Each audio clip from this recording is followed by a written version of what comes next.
let's all go back to that moment when you first adopt or get that first foster kid, or you're pregnant. Yes, that's my wife's beautiful belly. And the funniest thing about that first kid is you know everything that every parent is doing wrong. Your child would never throw a temper tantrum in the grocery store. Your child would never tell you no. They would never scream at you. They would never hit their siblings.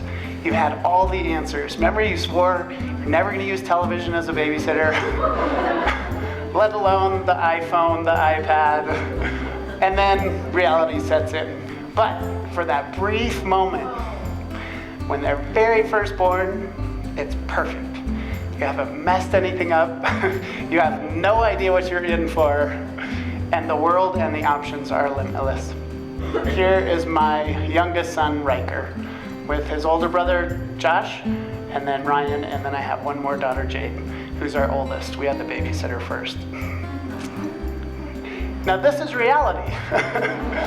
So I was so happy that my son was quiet in the back seat of the car. I said, oh, finally, I get a few moments to actually listen to the radio or what I want to listen to instead of silly songs. I didn't realize he had a green and a red marker, and he Picasso'd himself, and then he fell asleep. But this is more what reality is like once you have kids, and it sets in. So here's my family again. There's my wife, Rachel. Little dude was Riker, and then Jade is the one you haven't met yet, my oldest daughter. She's fabulous. So I did, my background is in television. This is me in Namibia, Africa in 2005. I've had quite the adventures and been very blessed with a great career. Even hosted my own extreme sports television show for a while, where I went ice climbing and scuba diving and skydiving and outdoor skydiving and paragliding, and then we ran out of ways for me to kill myself. So I had to find something else to do. So here's my book, How to Raise Great Kids, 101 Fun and Easy Ideas. And what I really like about this is it's short. Each chapter is short. It's less than a page. Sometimes it spills a little bit over. Sorry, I didn't mean to go back, but No. you do all the extreme stuff before or after kids? I did it before. And my daughter was actually around, so she's in the open of the show. And my wife has her in one of those baby Bjorns. And so I was like, we're strapping baby Jade in for the skydive. Of course, we didn't do that. But yeah, but it's funny because you say that my pursuits and my ambitions for, when I got married, I was like, oh, she has to kayak and rock climb. And God bless my wife, she did that for the first few years. And then she's like, okay, can we calm down now? So now we, our adventures are a little more muted. But next slide, please. So these are my boys. And this is more of what reality is when it sets in. And I like to call it parenting in the real world. So my wife and I try to focus on 5 main areas with our kids, and they are health. You got to make sure that they're fed and they're alive and they're taken care of and their most basic needs are met. And then it comes safety. Are they in a safe environment? Are there things in the house that they can get into? Of course, the answer is yes. Discipline. How are you and your spouse how are you gonna parent? How are you gonna discipline? You need to be on the same page, otherwise it gets really goofy. And believe me, your kids know which parent to go to ask for what they want. Unfortunately, that's not me. And then of course you wanna have fun with them. Now here's the big thing, accept who you are. Obviously, I wanted my daughter to be a hockey player and she had other plans. And this is basically true for all of us. Every single one of us is beautifully and uniquely made. Stop beating yourself up over your shortcomings. It seems like we all think, oh, I gotta be doing this better, I gotta spend more time doing this, or I have to be more organized, or I have to embrace who you are and focus on your strengths.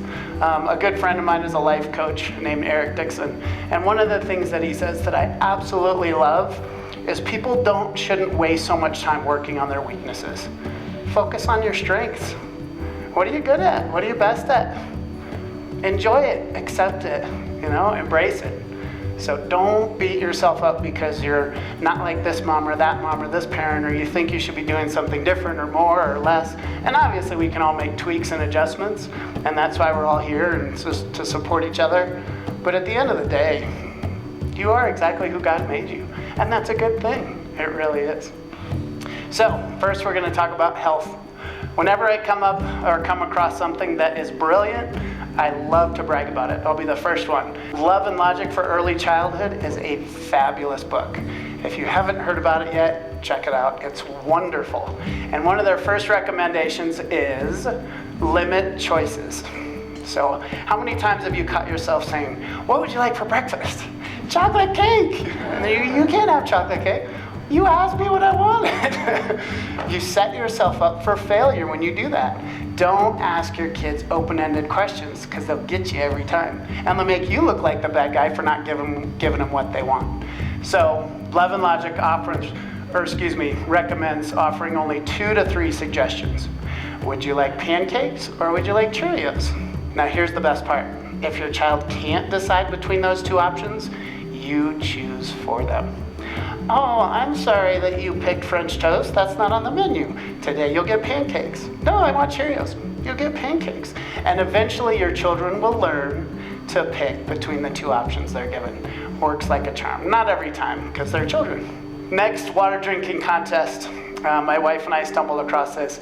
So many times your kids are dehydrated, and we don't always recognize it. They'll get a cup for milk or a bottle of milk for breakfast.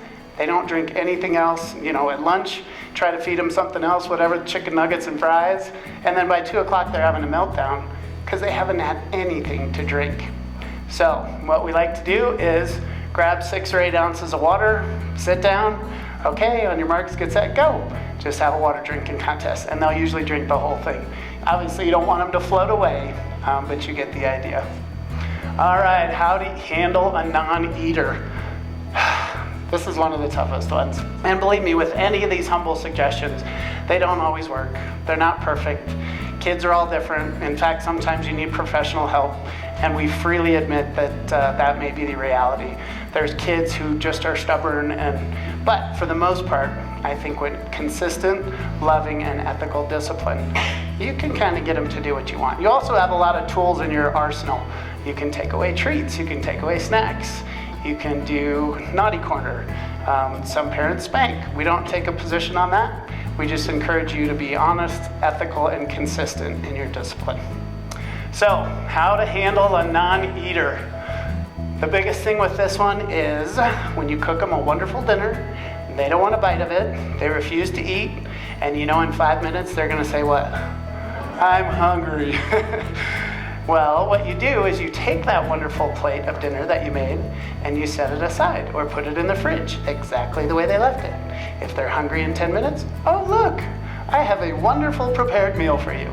Pretty soon your children will figure out that they're not going to get a snack 5 minutes after dinner time is over. It's not perfect, but it helps a lot. Safety. All right, here's another big one. This is one of my favorite games that we do. It's called a funny voice memory game. There are certain things that your children need to know as they start to get older. One of them is your cell phone number. If they get lost or they get separated, they need a way to be able to get a hold of you. Well, it's hard to get a 3 or 4 or 5-year-old to memorize a phone number.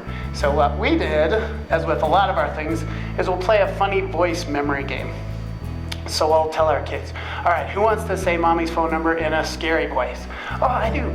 303-997. You're the winner. And they get that repetition and they start to learn important things like your street address, your phone number, their last name, things that'll really help down the road. And you can do it in a fun and silly way. And we try to do that with a lot of these suggestions where we put it into a game format. Using dinner and drive times, which will come up here in a little bit, but they're perfect times. As long as they're not on the iPad or your phone in the back seat, you can have some really great conversations in the car or at the dinner table. And we really recommend taking advantage of those times. Another good one is out of the medicine cabinet. It's a huge problem for kids who get a hold of prescription medicines, bottles, even Tylenol, things like that can be really, really dangerous. So one of the things my wife and I figured out was take a little calcium or a multivitamin tablet, pull it out of the bottle. When your kid sees it, break it in half. Here you go. You want one of Daddy's pills? Yeah. They're terrible, and they taste terrible. And you're probably not going to hurt them with a multivitamin or a calcium tablet. My littlest 3-year-old did it about 3 times. He wanted some of Daddy's pills. Now he won't go near a bottle. And obviously you want to keep them locked up and away as well. But this is one good way to do it, where if you're not around, they won't think that it's candy and be as drawn to it. Freebies.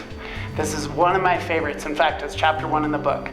And it's a little touchy. I gave a talk actually over at Cherry Hills today, and that was the biggest question they had. What's a freebie? What's a freebie? And how does this work? Because what a freebie is, we allow our children to tell us anything at any time without getting in trouble.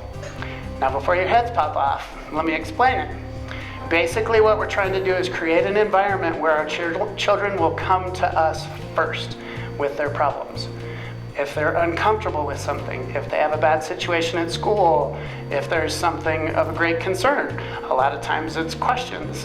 Many of those are bathroom talk questions, and we'll leave that up to you when you answer those. But we wanted to create an environment where our children trust us, and they know if they come and tell us, we're not going to tell anyone else, and they won't get in trouble. Fortunately, we don't get a lot of confessions where they come and they say, hey, I'm not going to, here's a freebie. I can't get in trouble for this. But you know what? We actually do kind of err on the side of giving them more grace because they've come to us, they're honest with us, and they've told us the truth. And that's really important to have that kind of trust. And the best thing about it is we did it when our kids were really little. Now my 10 and my 11-year-old will come to us and say, hey, I have a freebie. Just this past Christmas break, my daughter came to us and one of her friends posted something. She was having suicidal thoughts. We want our children to be able to come to us and trust us. And sometimes you decide together what the best course of action is. Should you tell someone's parents? Should they get in trouble? Because that's actually an option. If they've done something wrong, they understand there need to be repercussions for that. When they were really young, how did you get them to talk about, or how did you explain that? No, that's a great question. So what we basically did is describe it as a freebie. They can ask anything they want and they won't get in trouble. And when they're really little, the questions are silly. Things that they would ask anyway, or just random questions about SpongeBob or, things like that. But as they get older and they start to understand, I can ask questions about my body. I can ask questions that I may normally not feel comfortable with. So I think when they're younger and at the age your kids are, you just want to start a lot of these things to get the ball rolling in the right direction. But yeah, that's a great question. Discipline. That's my son Josh. Here's the big one, how to end temper tantrums. So my wife and I found 2 things that mostly work. The number 1 thing is if your kid's throwing a fit, don't give them anything. No matter what they want, you cannot give into that little 2-foot terrorist, or they're going to keep going back to the well. All I have to do is embarrass you. And the next thing you know, they're rolling all over Target getting what they want. So please try not to give in on this, ever. So what we like to do for temper tantrums, first thing, walk away.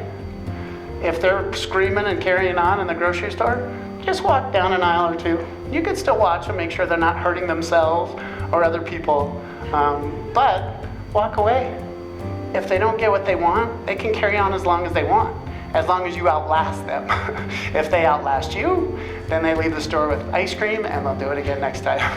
The other thing that we like to do, when they're kicking and screaming and carrying on, we'll just get down and be like, is that all you got? That's as loud as you can scream. That's as hard as you can kick. That's all you got? Come on. You can do better than that. Really scream. Come on, really yell. And then we make sure they know you're not going to get it unless you say please and you have a good attitude, and even then sometimes we'll say no. Development. This is a big one. Help around the house. If you don't start when your kids are really, really little. I've had some people say, he's only 2, he's only 3. He doesn't understand. They're only 6 months. They're throwing food, or a year, and they're throwing food at you. And you say, no, stop it. And they throw another one. They know exactly what's going on. And your kids want to find out, are you worthy to be my mother? Are you worthy to be in charge? I can't tell yet. Oh, you told me no. Now what? They're testing you, and they're testing you. And they're constantly seeing, are you going to be consistent? Are you going to flip your lid? Are you going to freak out? Are they going to get what they want? And unfortunately, some of the saddest kids in the world are the kids that get away with the most. My wife and I went to a Rockies game with our neighbors one time, and their kids were struggling, to say the least. And our children did something, and I reprimanded them. And their oldest son, who was about 7 or 8, he said, I want to go live at their house. And the mom said, why? And he goes, because their kids actually listen to them. It's like, kids want you to be a good leader. They want you to be consistent. They want you to be loving, but they want you to be firm and fair. And they look for it all the time in you. Have them helping around the house. We had our 3-year-old unloading the dishwasher every single day. We would clear out all the sharp stuff, all the knives and things like that, set them on a little step stool right next to the silverware drawer. No, spoons didn't always make it in the spoon slot, and the forks didn't always make it in the fork slot, but he learned how to do it. And now he doesn't think twice. Can you please go unload the dishwasher? Yes, sir. Walks over, does it. And your kids can do it even when they're little. And the other thing, stop making all their meals just magically appear. Because suddenly they think prepared meals will just show up whenever they ask for them. This is really dangerous, especially when they get older, because then they'll be hooked on McDonald's and quick preparation and easy foods. So they need to learn how to cook. Even your boys, get them in the kitchen. Yes, I know it takes 3 times as long and makes 5 times the mess. Get them in the kitchen. Have them helping you. It's important for them to learn. I love farming families. Those kids know they're going to work. They know they're going to get up early. They know what's expected of them. Why should it be any different just because we live in an urban area? Picking up their toys. Get the little ones doing this. And if they won't do it, or they don't know how, or they don't listen, grab their little arms, walk them over, pick up the toy, put it in the basket, pick up another. You're already going to pick them up yourself if they don't do it. So you might as well get a little help. Pretty soon your kids are going to say, I don't want mommy's help. I'll do it. They'll pick up the toy, put it away. My wife still picks up toys after our kids. I'm like, stop doing that. Make them pick it up. They're perfectly able. All right. The other thing, money. Have them do chores. If every time they go to the store and they want something, I want it, and you just say no, and then magically sometimes you say yes, they're going to say, well, I just have to annoy her enough, or I have to bug her enough, or I have to be persistent enough, and then she'll buy it. They're just trying to be successful. That's one of my favorite things. We want to teach our kids how to get what they want. I'll tell my kids, is that a good tactic? I want ice cream. You think they're going to get it? Nope. Daddy, you're the best daddy in the whole world. Can I please have a small bowl of ice cream? Of course. That's a good tactic. And you want to teach your kids how to be successful, how to get what they want. It shouldn't be this guessing game where your kids don't know, the perfect algorithm of stars aligning to get what they want. Tell them how to get what they want and make them work for it. Instead of, oh no, we're not going to buy that right now. Do you have any money? Oh, you don't have any money? When we get home, you can do a chore and I'll give you $1. This costs $4. Start now when they're really, really little. They get it, they understand, and they'll grow up, hopefully not thinking you're the ATM machine. All right, dinner and drive time, we already touched on that. My wife and I, we play tons of games, and one of our favorites is spelling bee. So in the car at dinner, we'll say, hey, let's play a spelling bee. How do you spell this? And my 3-year-old, how do you spell I? How do you spell A? A. You win, you're on to the next round. So even little kids can start to learn these things. Another one that we do is trick or treat. Now this one, we've created a situation where it's a game where they have to try to guess if something's appropriate or not. And this is where you can kind of touch on those touchy subjects. Okay, you're going to spend the night at a friend's house. Can you take a bath at a friend's house? Can they take pictures of you? Can you know what I mean? Like the difficult stuff that we hate to talk about, we don't even want to think about it. You need to kind of present it in a very benign and a very simple way that they can start to recognize when something doesn't smell right. Teach them to use their gut. Listen to your gut. How many times in our own lives have we been like, I should not do that. It doesn't feel right. I know it's not going to work out. I'll do it anyway. and then you get smoked. And you're like, I can't believe I didn't listen to my gut. Teach your kids to listen to their guts. In fact, we even have our kids will say, you get an email from your bank saying your identity was stolen. All you need to do is enter your social security number. That's a trick. That's a trick. All these games, it's never too early to get them to start thinking about these things and recognize that not everyone that they meet has their best intentions in mind. Fun. Have fun with your kids. God made us to love Him and serve Him, but He loves it when we're joyful and silly and fun. And play to your strengths, like we talked about. Staycation. Everyone's heard of this. I want you to take it to the next level. If you were coming and visiting Parker, Colorado, what would you do? Where would you go? Other than the hotel that you would want to stay in, what would you do? There are so many wonderful water parks that are free around the Denver metro area too. There's a great one right over off of Arapahoe and Peoria, and another one, Orchard and Yosemite. And the water runs, and there's fountains and playgrounds and picnic tables, and it's free. It is wonderful. If you haven't found it yet, plan your own staycation now. Claim your spot. This is another favorite one of mine. Cherry Creek runs really close to our house. It's not called Cherry Creek at our house. We call it Gromer Creek. That's our creek. And so at least once a summer, we go down there, let the kids take their shoes off, run around in the water, take a couple buckets, make sand castles, and just have a blast.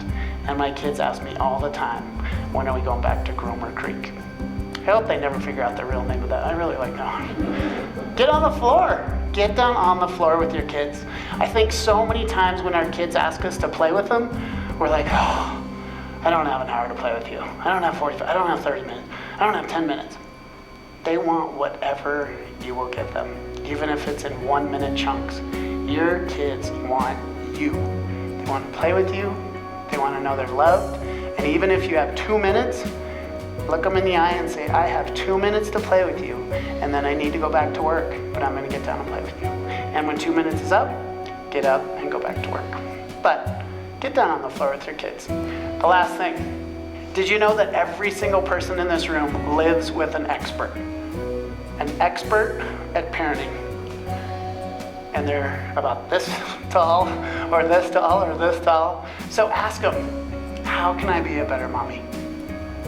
How can I be a better daddy? And if you're humble, have some humility, the answers might really surprise you as to what your children say. My daughter told me the other day, I need to go on more daddy dates with her and spend more time with her. And she's absolutely right. So here's my email, greatkids101@gmail.com. We will have books available after this is over if you guys would like to purchase on there, $12.95, and we accept credit cards and cash. And they're also on Amazon if today's not a good day for you. But please send us your suggestions, tips, things that work for you, things that don't work, questions, anything you want. If you have more questions about freebies or anything else we talked about tonight, please let us know, and we'd be happy to help out any way we can. Thank you so much for your time.